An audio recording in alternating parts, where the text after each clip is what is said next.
Hello everyone, I'm Praveen Jayachandran from IBM Research in India. I'm delighted to be here to be teaching this online course on blockchain with Professor Sandeep Chakraborty from IIT Kharagpur. Since this is the first lecture I'm teaching for this course, let me start with a brief introduction about myself. I lead a team of researchers at our India Research Lab in Bangalore. We've been working with blockchain technology for about 2.5 years now. Let me tell you a little bit about that journey itself. So we've been following the space for quite a while, and in 2015 we really saw the potential of the technology for various industries, and we were looking at some of the existing platforms and some of the solutions that were being built at the time. And we realized that none of them were really well suited for enterprise applications. They didn't have the kind of security and privacy that we wanted. They did not have the kind of scalability, throughput requirements that were needed, and many other enterprise requirements that we'll talk about over the next few lectures. So we, at that time, decided that we're going to build a platform of our own. I was fortunate to be one of the first developers on that project. And since then, that project has grown manifold, and we've contributed that to what is now Hyperledger Fabric. So we'll talk about Hyperledger Fabric at length over the next few lectures.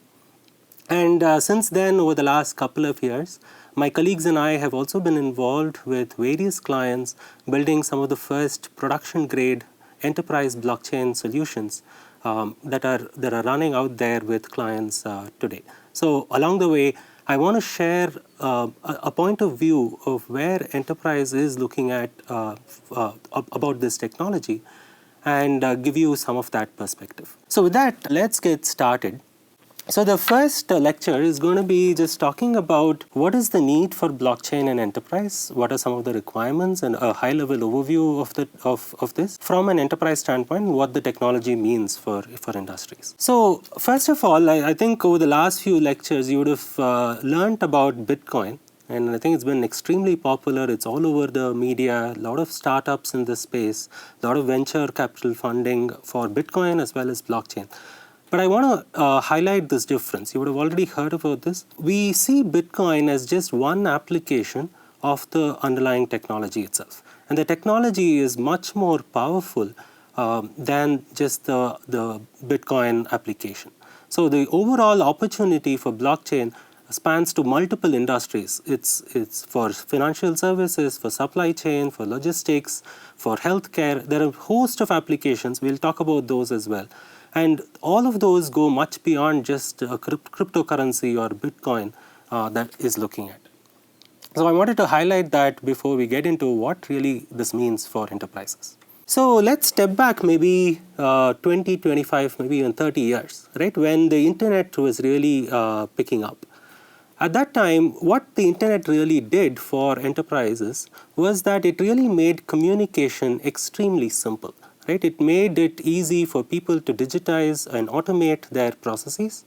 And it made communication between organizations very, very simple. So we moved away from having to use paper and having to use other physical modes of communication to more digital modes. So you could send messages, you can have a protocol that parties execute between themselves.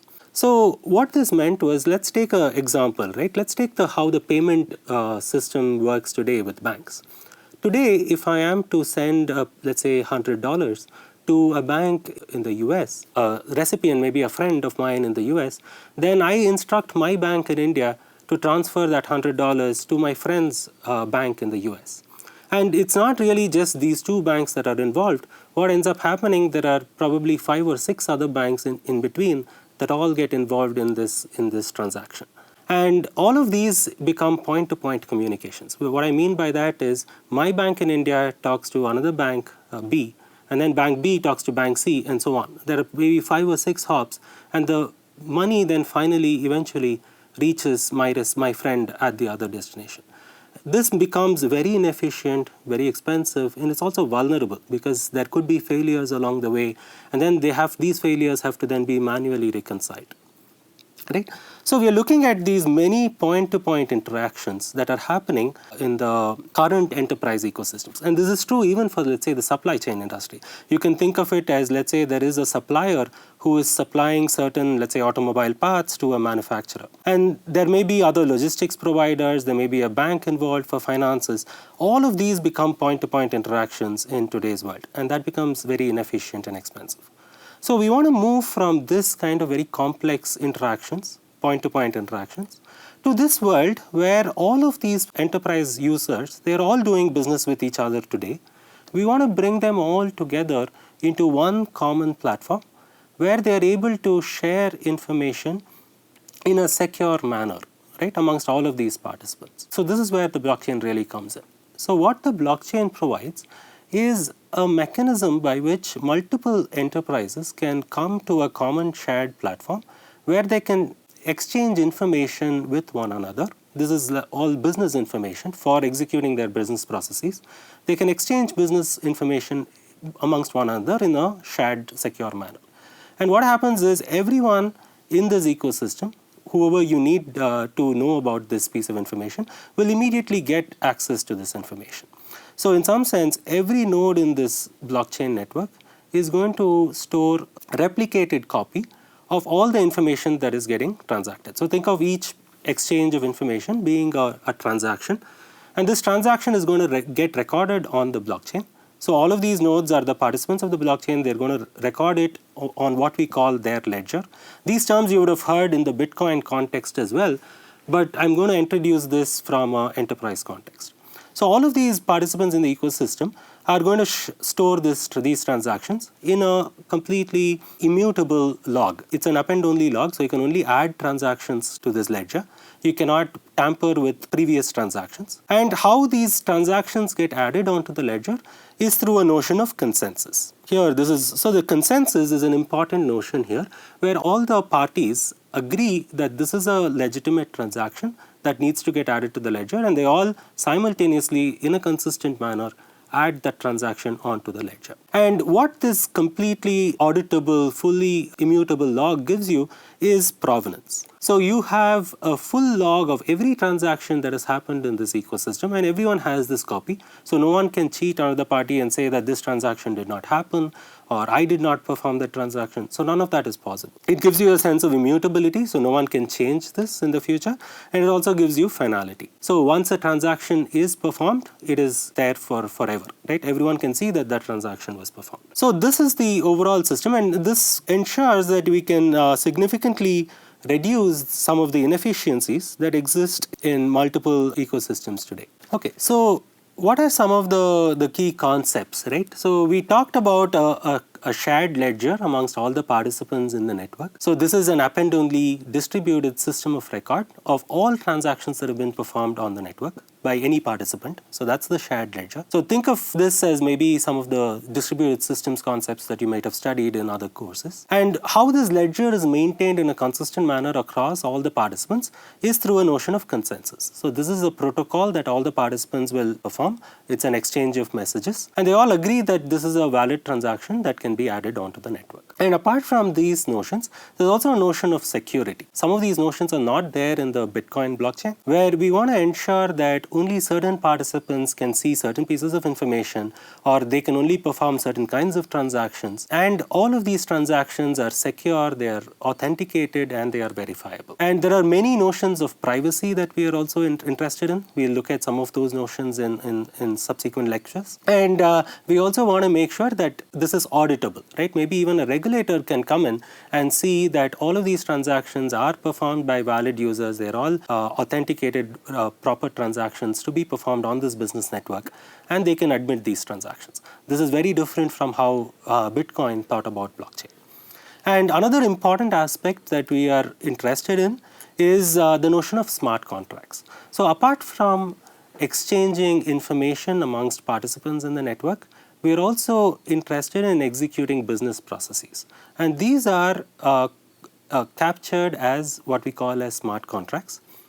So this is, let's say, the logic or a piece of code written in traditional programming languages, perhaps, that you can execute in a decentralized fashion. So all of the nodes in the network will actually execute this transaction. They will compute the output state, and the output state will then get recorded onto the ledger if this is a valid transaction. In the Bitcoin world, again, just as a comparison, the Bitcoin executes a very static smart contract. It executes exactly one smart contract, and it doesn't have the ability for you to embed your own smart contract. And that smart contract in Bitcoin is just being able to determine who the owner of a particular Bitcoin is, or who transferred how many Bitcoins to another person. So that is the asset management and transfer is the only kind of thing that you can do in Bitcoin. Whereas we are looking for a much more richer set of transactions and business logic that we want to embed into some of these transactions. And what do all of these put together is what we call a blockchain, right? And putting these together is really the big technological advancement that we've come up with blockchain together as a community. It helps reduce time for executing some of these transactions. What was previously very manual processes can now be automated across organizations. It helps remove cost, it helps reduce risk, and it also enables new business models, right? When we talk about some of the solutions that have been enabled by blockchain, we'll look at some of these new business models. So now again, setting things in perspective of how you think about Bitcoin versus how we want to look at enterprise blockchain applications, you can think of the right-hand end of this picture as something that's 100% centralized, right? So here, this is our typical old distributed systems where it's just one organization that's executing the entire application or your system, and it's a centralized system of record. So that's at one end of the spectrum. The other end of the spectrum is where maybe Bitcoin and some of the other permissionless systems belong, where it is completely decentralized. Anyone can join the network, anyone can execute transactions, and anyone can see what is going on. Right? So that's on the fully decentralized permissionless side. But for enterprise applications, we need something slightly in the middle where we want some of the decentralization benefits, but with certain security privacy features, with better scale and so on. Right? So here is the distinction. In the Bitcoin world, they were looking at completely censorship resistance. Right? So no one should be able to prevent transactions from being executed, right? So a government or a regulatory authority should not be able to say this transaction is not valid. So they were looking for complete censorship resistance. They were looking to really scale to a very large number of nodes. So Bitcoin today runs about 5,000 or so full nodes, right? So we want to scale to a really large number of nodes. And they were looking at one blockchain for the entire world. In contrast, for the enterprise applications, we are really interested in security and privacy properties. Instead of really scaling in the number of nodes, we are really interested in scaling in the transaction throughput. And the distinction is, like, if you take any enterprise today, it probably is doing business with maybe tens of other companies, or maybe sometimes hundreds of other companies. It's very rarely that you are scaling even larger than that. So we are looking to really scale in the transaction throughput, and we are also looking at many interacting blockchains. So you could think of one blockchain application for one blockchain network for a particular application. There's a different blockchain network for another application, and the two need to talk to each other. Right? So we're looking at those sorts of scenarios. So the requirements in some sense are very different, and because of that, some of the way we design these blockchain platforms are also going to be very different from what Bitcoin did. But overall, the underlying properties remain the same. We still want immutability, finality, consensus amongst all the parties, and we want to run this in a decentralized manner where no single entity is in charge of managing the entire network. So I think I talked about some of these differences between permissionless and permissioned blockchain systems.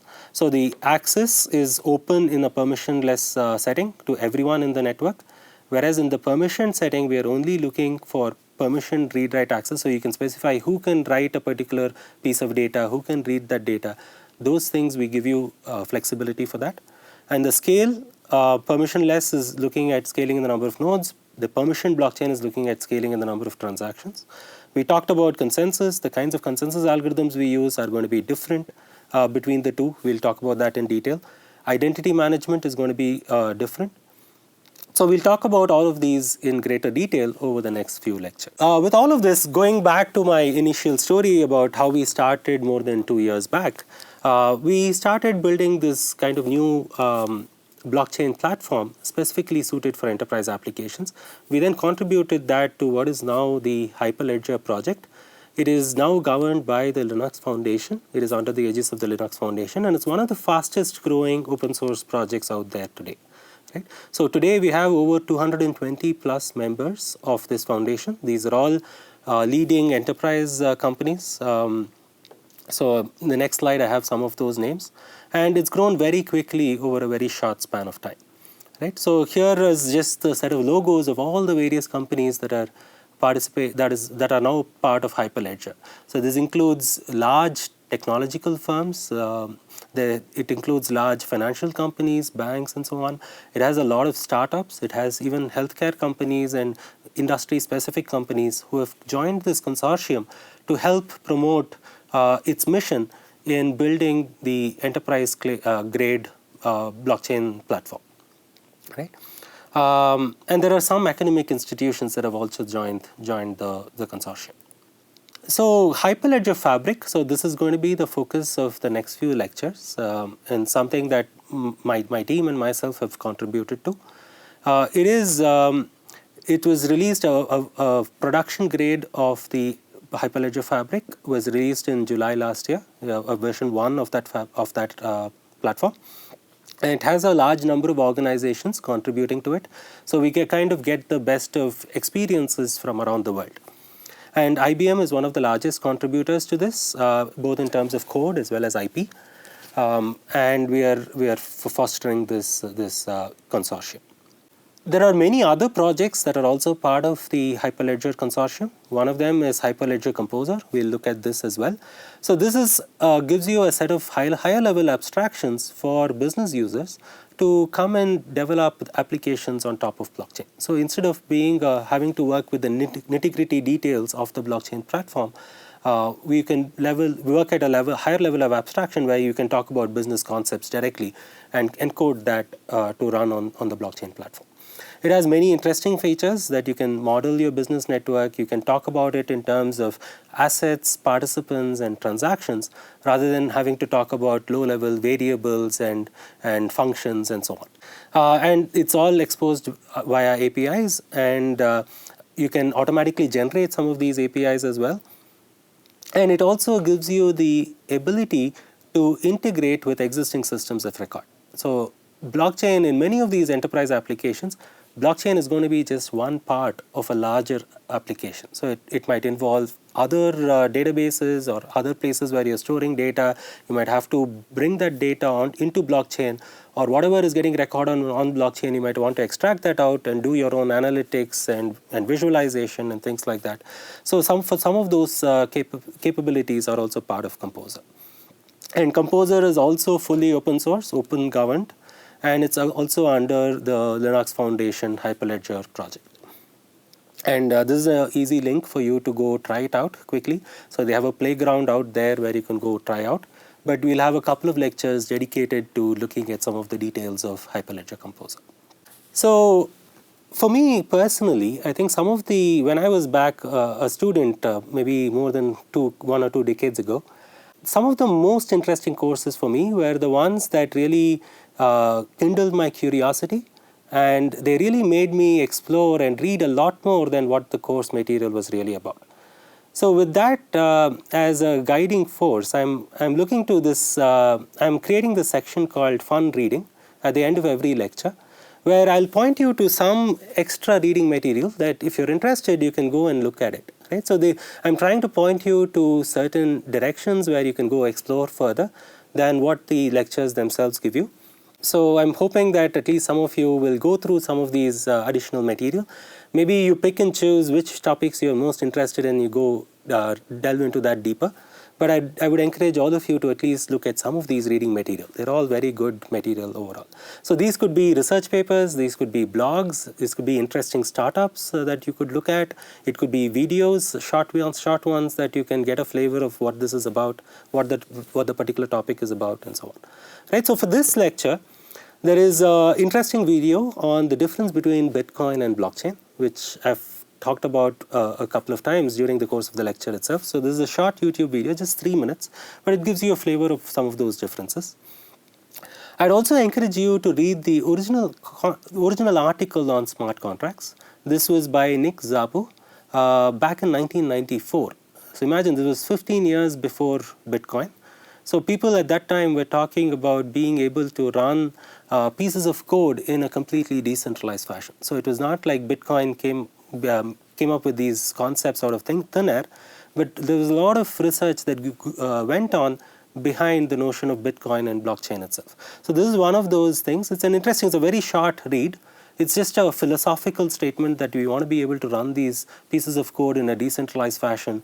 It's not sufficient if one person runs it and tells you that this is the output. And then there are resources for finding out about Hyperledger itself. So there's a lot of material out there where you can read up on Hyperledger, the various projects that are out there. There are short videos that you can get your hands on to learn more about some of these projects. And there are a lot of publications as well. So a lot of blogs and articles that have been written on the various Hyperledger projects, along with the Hyperledger's overall mission as well, to build like the enterprise grade blockchain platform and also bring in interoperability amongst multiple platforms. And Brian Behlendorf is the executive director of the Hyperledger project. And he gave a nice keynote at LinuxCon last year. And it's just 20 minutes, so you can take a look at it. It tells you some of the motivations and the directions in which the Hyperledger project is planning to go. Right? So with that, thanks a lot. That concludes the first lecture. So see you at the next lecture. Thank you.